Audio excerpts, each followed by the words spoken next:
أهلا فيكم. ببلش فيلمنا مع فرانك وبيكون سائق محترف بيأدي مهمات لنقل الأغراض والأشخاص، ولكن بشروط وبقواعد منه. الأولى أن لا يتم ذكر أسماء إطلاقا، أما الثانية ما بيغير أي صفقة وما بيعمل أي تعديلات، والثالثة ما بيفتح الغرض وما له أي علاقة فيه نهائيا، وبيكون ملتزم بهدول القواعد وما بيكسرن أبدا. وبيكون بمهمة لنقل حرامية عم يسرقوا بنك وعم يستناهن برا. بيركبوا معاه وبيصيحوا عليه لحتى يمشي بسرعة، بس هو بكل هدوء بيغير النمرة بكبسة زر وبيرفض يمشي لأنه متفق معاهن يوصل 3 أشخاص بس. بيهددوه بالمسدس، بس بيحكي لهم انه السيارة ما بتشتغل الا بكلمة سر، وبفهم قائدهم انه هي قواعده ومستحيل يكسرها. فبيقرر يقتل واحد من زلمه ويرميه برا السيارة. بعدها فرانك بيسوق السيارة وبيهرب، فبتلحق الشرطة وبياخدهم يمين وشمال يمين وشمال لحتى يهرب منهم. بالاخير بيوصل الحرامية على مكان مو متفقين، بيطلب منه يوصلهم على مكان تاني وبيعطيه مصاري زيادة، بس فرانك ما بيوافق وبيردله اياهم، وبيركبوا سيارة تانية وبيروحوا. تاني يوم بيشوف خبر بالتلفزيون انه الحرامية انكمشوا، لانه الشوفير يلي ساق فيهم عمل حادث، وبعدها اجت الشرطة والقوا القبض عليهم. وهو عم يتابع الاخبار بيندق الباب، وبيكون ضابط شرطة وشاكك بفرانك انه هو يلي كان عم يهرب الحرامية بالعملية تبع امبارح. وبيحكي له انه عرفنا نمرة السيارة ولونها وموديلها مثل سيارتك وبدنا نتأكد. بس لما بيشوف السيارة والنمر تبعها بيعتذر منه وبيحكي له بشوفك مرة تانية وبيمشي. بعدها بيجي اتصال لفرانك لعملية جديدة، وبيروح يشوف الشخص وبيفهم منه انه بده يوصل شنطاية سودا لمكان معين. بيوافق فرانك وبيحكي له على القواعد تبعه، وبيسأله على وزن الشنطة وأبعادها. بيحكي له وزنها 60 كيلوغرام وطولها متر ونص. تاني يوم بيروح وبيستلم الطرد وما بيطلع عليه نهائي، وبيروح بالسيارة على مكان الاتفاق، بس فجأة بينبنشر وبيصف السيارة على جنب لحتى يغير الدولاب. وبيفتح الطبون لياخد استبنة، بس بيتفاجأ انه الشنطاية عم تتحرك، وبيعرف انه في شخص جواتها، بس ما بيهتم. بياخد الدولاب وبيغيره، وبعدها بيكمل طريقه ولا كأنه شاف شي. بعدين بيوقف باستراحة لحتى ياكل ويشرب مي، بس ضميره ما بيطاوعه، وبياخد عصير للشخص يلي بالشنطة. وبيفتح الشنطاي بعد تردد وبيتفاجأ انه بنت حلوة، بيشربها وبيرجعها على الشنطة. فبيركب السيارة وبيمشي، وبيحكي لحاله انت عم تكسر قواعدك، وبيلاحظ انه عم تخبط وعم تتحرك كتير. فبينزل ليشوف شو بدها، وبيشيل لها اللصقة وبتقول له انه محصورة وبدي فوت على الحمام. بيطلع فرانك حبلة وبيربطها برقبتها وبيخليها تروح لورا الشجرة. بعدها بدقيقة بيناديلها بس ما بترد عليه، وبلاقيها رابطة الحبل بغصن الشجرة وهربت. بيدور عليها بسرعة، بيشوفها عند الشجرة، بيربطها وبيحملها وبيرجع فيها لعند السيارة. بيتفاجأ باتنين شرطة عم يستنوه عند السيارة، بيشوفوه حاملها ومربطها، فبتصرخ. بيهجموا عليه، فبيزتها عليهم وبيمردغهم مردغة. بعد هيك بيوصل لمكان التسليم وبيشوف الزلمة اللي بده يسلمه إياها، وبيسأله إذا فتح الطرد وشاف يلي جواته. بس فرانك بيحكي له لا حبيبي، أنا لا شفت ولا فتحت وهي قواعدي. بس بشك بكلامه وبيطلب منه يعمل له عملية توصيل تانية. بيوافق فرانك وبيتفق معه على كل التفاصيل. بعدها بيروح بالسيارة وبيمشي وبيقعد باستراحة لياكل ويشرب قبل ما يكفي طريقه. بيرجع على السيارة وقبل ما يوصل لها بلحظات بتنفجر، وبيفهم انه عطوه قنبلة لحتى يقتلوه. وبيرجع دغري على الفيلا وبيخلع الباب وبيقتل كل يلي بيطلعوا بوشه. بنفس هذا الوقت بتستغل تهاني انشغال عصابة بفرانك وبتحاول تهرب.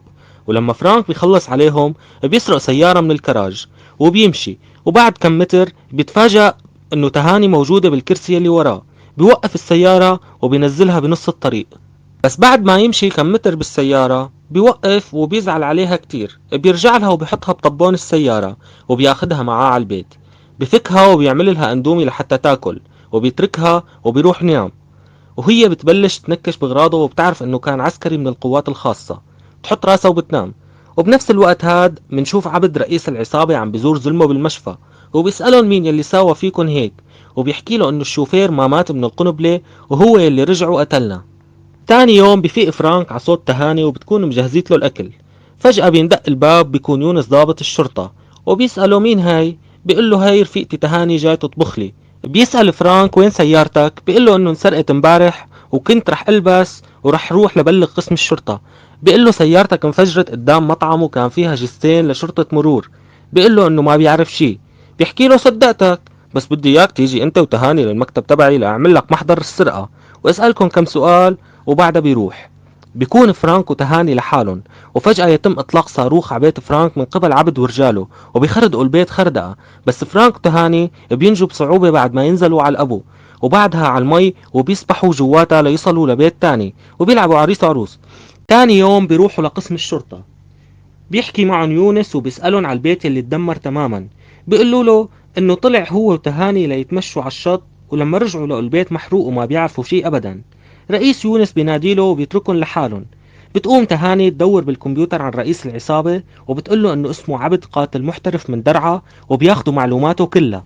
بعدها بيرجع يونس للمكتب وبشوفهم قاعدين ولا كأنه في شيء، وبيسمح لهم يروحوا. بس لما بيشغل الكمبيوتر بيفرح لأنه استخدموه، وبيكون كما اشترى خيط وما ضل مثل الأطرش بالزفة. أما تهاني فبتحاول تقنع فرانك ليروح معاها ويقتلوا عبد، بس ما بيرضى وبيقلها فتكي. وبتحكي له انه في سفينة بقلبها حاوية فيها 500 شخص مخطوفين، ورح يصيروا عبيد ويتعذبوا، وانه ابوها واخواتها من ضمن المخطوفين وبدها تساعدهم وما إلى حدا غيره. فرانك بيتحرك مشاعره وبيقرر ينقذ اهله وباقي المخطوفين. بيروحوا على مكتب عبد وبيهددوه بالمسدس، وتهاني بتدور بالملفات عن السفينة. فبيحكي عبد لتهاني انه ابوكي جاي هلا للمكتب وروح يحاسبك. بينصدم فرانك باللي سمعه وبيحكي لها قلتيلي انه ابوكي مخطوف. بيقول له عبد انه كانت عم تكذب عليك. بترفع المسدس بوجه فرانك، وفجأة بفوت ابوها وظلمه. بيهديها لحتى تنزل المسدس، ولما بتنزله بيأمر ظلمه يقتله فرانك. بس بآخر لحظة بيعرفوا انه يونس طالع للمكتب مشان يحقق مع عبد، فبيضربوه بيغموه. ولما بيفوت يونس بيحكوا له انه كان خاطف تهاني وجاي عم يبتزنا بده مصاري، ونحن تعاملنا معاه. فبيقبض على فرانك وبياخده وبيروح.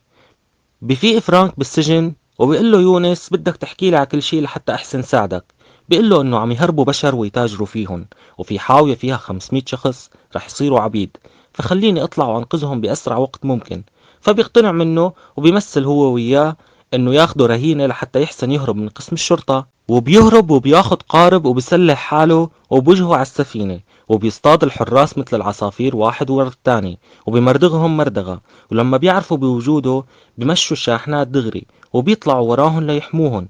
بعدها فرانك بياخد سيارة وبيلحقهم، بس السيارة بتخرب. بشوف طيارة بالجو وبيروح عليها وبيهدد صاحبها لحتى يوصلوا فيها. ولما بيوصل فوقهم بينط بمظلة على شاحنة من الشاحنات، وبيفلت المظلة على سيارة من السيارات، بيعميهم وبيعملوا حادث وبتنفجر.